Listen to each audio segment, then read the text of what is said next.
नमस्कार, साहब संदेश से मैं अनिल कौशिक। न्यूज अपडेट 7 बजे कार्यक्रम भादरा आसपास में आप सभी दोस्तों का स्वागत है। दोस्तों, कार्यक्रम की शुरुआत करते हैं भादरा आसपास की खबरों से। उसके बाद में आपको एक छोटी सी समीक्षा करेंगे और बताएंगे। और दोस्तों, आज राजस्थान में मुख्यमंत्री अशोक गहलोत के मंत्रिमंडल का भी विस्तार हुआ है और उसमें किन को जगह मिली है और नौर भादरा में जो कयास लगाए जा रहे थे उन पर कैसे एक प्रकार से वज्रपात हुआ है, उसके ऊपर भी हम चर्चा करेंगे। और दोस्तों, सबसे पहले मैं आपको कहूं तो जोगीवाड़ा गांव में दोस्तों एक अज्ञात महिला की आज लाश मिली है, शव मिला है। उसकी उम्र लगभग 25 वर्ष बताई जा रही है और भिरानी थाना के अंतर्गत आने वाले इस जोगीवाड़ा क्षेत्र में मिली इस महिला की लाश को प्रथम दृष्टया देखने पर लगता है कि इसको हत्या करके फेंक दिया गया है। दोस्तों, इसकी पहचान, इसकी शिनाख्त अभी तक नहीं हुई है और थानाधिकारी चोटिया जी द्वारा, सुखराम चोटिया है, उनके द्वारा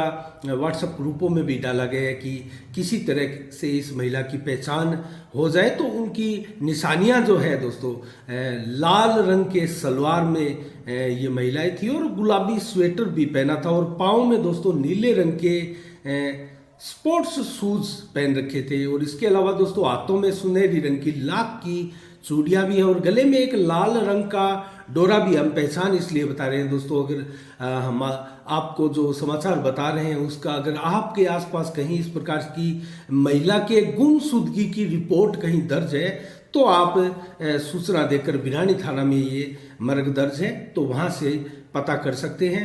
तो दोस्तों, गले में लाल रंग का डोरा और कमर में एक काले रंग की तागड़ी जिसको बोलते हैं वो भी है और लाल रंग का एक ताबीज भी बंधा हुआ है। तो दोस्तों, इस प्रकार से महिला की पहचान है। मात्र 25 वर्ष की करीब उम्र बताई जा रही है और संभवतया इसकी हत्या करके दोस्तों चोटों के अनेकों निशान इसके शरीर पर है और हत्या कर इसके शव को जो है फेंक दिया गया है, ऐसी आशंकाएं लगाई जा रही है। तो दोस्तों, इसके अलावा एक और चर्चित मामले पर दोस्तों चर्चा करें हम तो कल एक बहुत बड़ा मामला भादरा के मुनसरी गांव में घटित हुआ था। दोस्तों, जलदाय विभाग की डग्गी जो टंकी है उसके ऊपर दोस्तों दानाराम मेघवाल नाम का एक शख्स, बुजुर्ग जो है 60 वर्षीय बुजुर्ग दोस्तों टंकी पर चढ़ गया था और उन्होंने आरोप लगाया कि उसके परिवार पर जो हमला हुआ है, हमला करने वालों की गिरफ्तारियां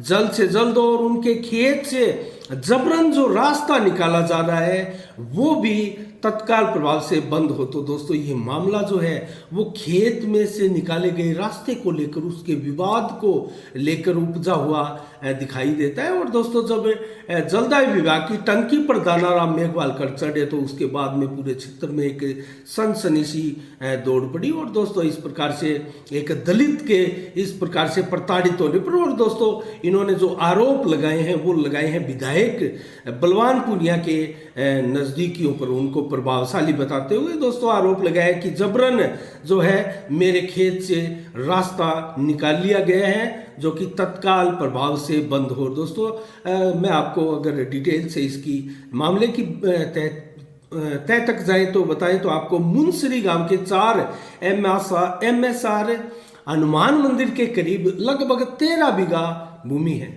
और उस भूमि में दोस्तों वीर सिंह, ओम प्रकाश, कुंदन लाल और महेंद्र कुमार जो है इस भूमि को संभालते हैं। और इस भूमि का जो राजस्व रिकॉर्ड है उस रिकॉर्ड में रास्ता मुनसरी से होकर गोगामेड़ी कच्चा रास्ता से होकर आता है जो कि काफी लंबा पड़ता है, लेकिन राजस्व रिकॉर्ड में रास्ता यही दर्शाया गया है। लेकिन इन चारों द्वारा इन्होंने कृषि भूमि में जाने के लिए दूसरे रास्ते की तलाश में दोस्तों 11 MSR होकर मंजूर करवा लिया गया। और दोस्तों, इस रास्ते को मंजूर भी कर दिया गया, किसके प्रभाव में इसको मंजूर कर दिया गया और कैसे कर दिया गया, लेकिन जिसे 17 नवंबर को प्रशासन ने दोस्तों खाली भी करवा लिया गया और इस प्रकार से मंजूर हुए रास्ते पर पुलिस बल द्वारा रास्ता बना लिया गया। और इसके बाद में दोस्तों दानाराम आदि को इस पर स्टे भी मिल गया था। तो मामला काफी आपस में उलझा हुआ है, विवाद भी है। दानाराम परिवार द्वारा इस रास्ते पर जो रास्ता मंजूर किया गया था उस पर स्टे भी लेकर आया गया था और शुक्रवार की शाम को दोस्तों, क्योंकि विवाद था और जो आपस में विवाद जो है वो एकदम चरम की तरफ था, क्योंकि उन्होंने रास्ता मंजूर करवाया और रास्ता पुलिस द्वारा खुला भी दिया गया और उसके बाद में दानाराम परिवार द्वारा उसी रास्ते पर स्टे ले लिया गया और स्टे मिल भी गया। लेकिन शुक्रवार को जैसे ही दानाराम परिवार के महिलाएं और पुरुष कुछ खेत में जा रहे थे तो वहां घात लगाकर बैठे कुछ लोगों द्वारा उन पर हमला किया गया और चोटें आई। दोस्तों, उनमें से दानाराम की दो पुत्रियां जो है वो राजकीय बादरा के राजकीय अस्पताल में भर्ती भी हुई थी, उनको चोटें भी आई थी और उन्होंने दोस्तों बयान भी जारी किए थे। और गोगामेड़ी पुलिस थाना में मामला दर्ज करने के लिए परिवार भी दायर किया, लेकिन उसको बहुत लेट दर्ज किया गया। दोस्तों, दर्ज नहीं किया गया था, संभवतः इसके ऊपर भी किसी का प्रभाव यहाँ दिखाई दिया होगा। लेकिन दोस्तों, टंकी पर चढ़े दानाराम को मनाने के लिए तहसीलदार जय कौशिक द्वारा समझाइश की गई, अंत में उतार भी लिया गया। लेकिन दोस्तों, दानाराम द्वारा मांग रखी गई थी कि मेरे रास्ते जो खेत से रास्ता निकाला गया है उसको तुरंत प्रभाव से बंद किया जाए और हमारे घर की परिवार की महिलाओं के साथ मारपीट की गई है उनको गिरफ्तार किया जाए। और जैसे तैसे मांगों पर सहमति बनी। और दोस्तों, थानाधिकारी गोगामेड़ी के जो है बिशन साहे, उन्होंने भी इस मौके पर कहा कि जो दानाराम है उनके लिए कोर्ट का रास्ता खुला है, वो कोर्ट में इसके लिए अपील कर सकते हैं और कोर्ट द्वारा ही वो जो है मंजूर उसका किया गया था और कोर्ट के आदेश पर ही हम उसको खुलाने के लिए गए थे। और तहसीलदार जय कौशिक द्वारा भी दोस्तों इसी प्रकार कहा गया कि मुकदमा थाने में दर्ज होने के लिए परिवाद दिया हुआ है और दानाराम के पास विकल्प है, वो कोर्ट में जा सकते हैं, मामला दर्ज अपनी सुनवाई के लिए कोर्ट में दोबारा जा सकते हैं। तो कुल मिला के दोस्तों ये था मामला। और इस मामले पर क्या आगे रियलिटी इसमें क्या है दोस्तों, हम भी इसकी पूरी बारीकी से हम नज़र इस पे जमाएंगे और दोस्तों बयान भी लेकर आएंगे पीड़ित पक्ष के भी और दोनों ही पक्ष का संभवतः हम बयान लाने का भी प्रयास करेंगे और मामले की तह में जाने का भी प्रयास करेंगे। तो इसके अलावा दोस्तों अन्य खबरों में आपको बताएं तो मौसम का मिजाज आपको बताएंगे। संडे है, आज मंडियों के भाव संडे को नहीं होते हैं। अब सबसे अहम जरूरी हम चर्चा कर लेते हैं दोस्तों, नौर बादरा में किस प्रकार से ऊहापोह की स्थिति थी। आज जैसे ही 4:30 बजे मंत्रिमंडल विस्तार की खबरें प्रारंभ हुई टीवी चैनलों पर और दोस्तों जैसे ही मंत्रिमंडल में मंत्रियों के शपथ लेने का सिलसिला प्रारंभ हुआ तो नौर बादरा के लोग जो विशेषकर थे वो टीवियों पर नजर गड़ाकर बैठ गए थे दोस्तों। लेकिन जैसा कि बादरा के लोगों को असंख्य उम्मीदें थी, बलवान पूनिया के खास समर्थकों को भी उम्मीदें थी कि संसदीय सचिव बलवान पूनिया को मनाया जा सकता है और ऐसी उम्मीदें कुछ नौर क्षेत्र में भी थी अमित चचाण को लेकर, जो कांग्रेस के विधायक हैं, कि उनको संसदीय सचिव बनाया जा सकता है। दोस्तों पहली बार जो विधायक जीत कर आते हैं उनको संसदीय सचिव बनाया जाता है। लेकिन दोस्तों आज मंत्रिमंडल का विस्तार जैसे ही 4:30 बजे प्रारंभ हुआ, सबसे पहले हेमाराम चौधरी द्वारा कैबिनेट मंत्री की शपथ ली गई। इसके बाद में दोस्तों महेंद्रजीत सिंह मालवीय जो कि 3 बार विधायक रहे हैं, उन्होंने कैबिनेट मंत्री की शपथ ली और इसके बाद में रामलाल जाट द्वारा जो कि 4 बार विधायक रहे हैं भीलवाड़ा से दोस्तों, उन्होंने कैबिनेट मंत्री की शपथ ली। फिर महेश जोशी द्वारा भी कैबिनेट मंत्री की शपथ ली गई, 2 बार वो विधायक रहे हैं और आवा महल से विधायक रहे हैं और मुख्य सचेतक भी वो रहे हैं और सांसद भी एक बार रह चुके हैं दोस्तों। इसके अलावा विश्वेंद्र सिंह जो कि सचिन पायलट गुट के खास माने जाते हैं और बहुत ही कट्टर खास इनको सचिन पायलट गुट का माना जाता है और 3 बार ये विधायक डिंग कुमेट से विधायक भी रहे और दूसरी बार लगभग मंत्री बन रहे, पहले भी मंत्री रहे हैं। तो इसके बाद में दोस्तों नंबर आता है रमेश मीणा का, वो भी 3 बार विधायक रहे हैं, वो भी कैबिनेट मंत्री बनाए गए हैं और स्पोट्रा से वो विधायक है और ये भी सचिन पायलट के ही खास माने जाते हैं, पूर्व मंत्री भी रह चुके हैं। इसके अलावा ममता भूपेश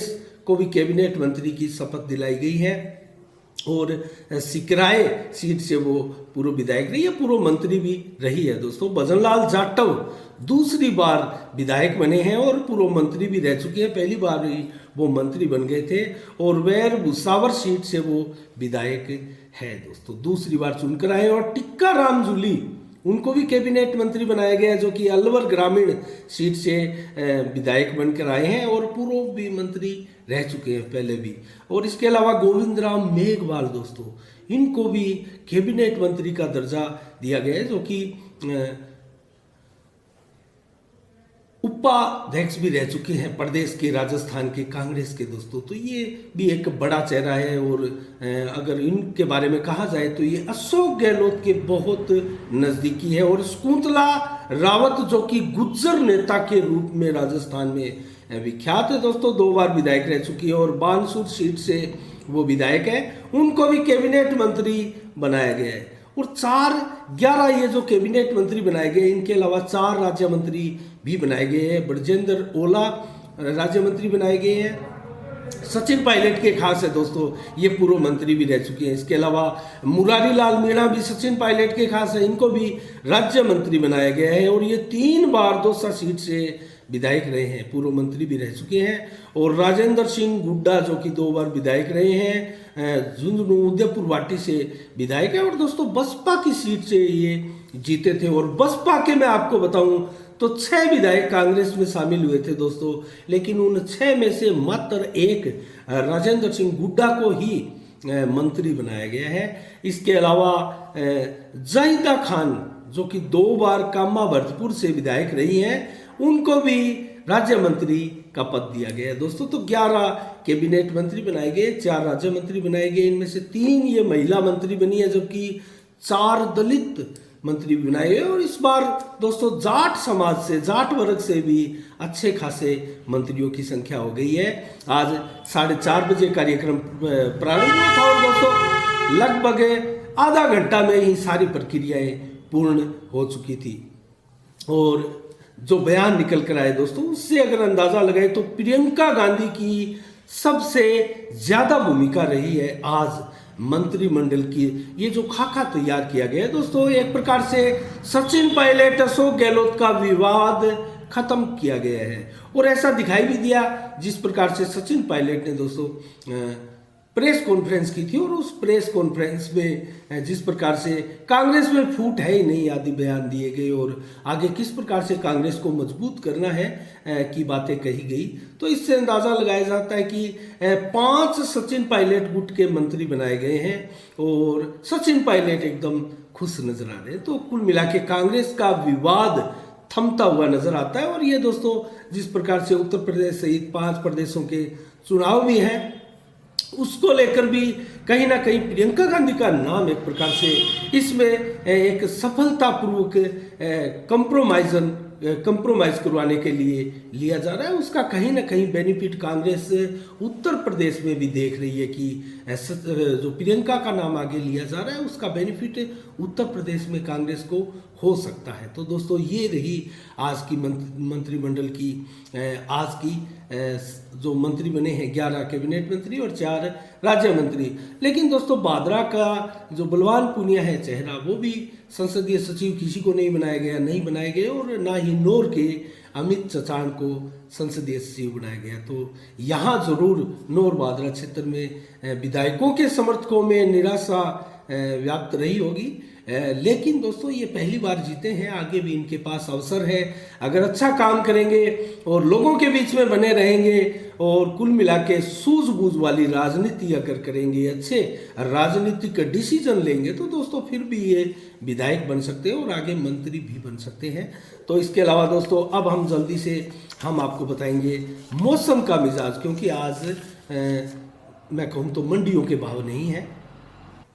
दोस्तों आज 21 नवंबर को दिन भर 25 से 27 डिग्री का टेम्परेचर रहा और मौसम का मिजाज अगर मैं आपको बताऊं तो 14 किलोमीटर की रफ्तार से हवाएं भी चली और 0% बादल भी रहे। रात्रि को भी 20 से 24 डिग्री का टेम्परेचर रहने वाला है और 11 से 14 किलोमीटर की रफ्तार से हवाएं भी चलने वाली है। और कल 22 नवंबर को कैसा रहने वाला है मौसम दोस्तों, 15 से 23 डिग्री टेम्परेचर रहेगा दिन में और दोपहर को 25 से 27 डिग्री टेम्परेचर रहेगा, जबकि 21 से 24 डिग्री टेम्परेचर रहेगा शाम को, अर्थात ठंड एकदम रहेगी। 11 से 14 किलोमीटर की रफ्तार से हवा चलेगी जो देर शाम को 18 किलोमीटर तक रहेगी। बादल बिल्कुल नहीं होंगे, मौसम एकदम साफ होगा कल दिन भर भी।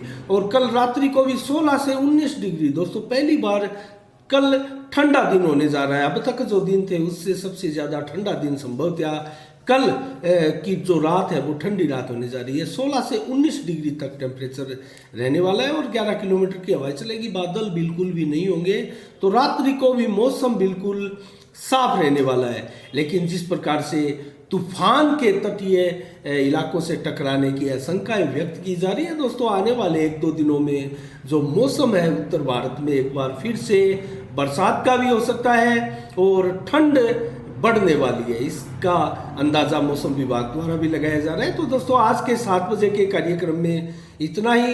कल ठीक शाम 7 बजे फिर आपसे रूबरू होंगे नई खबरों के साथ, नए विश्लेषण के साथ।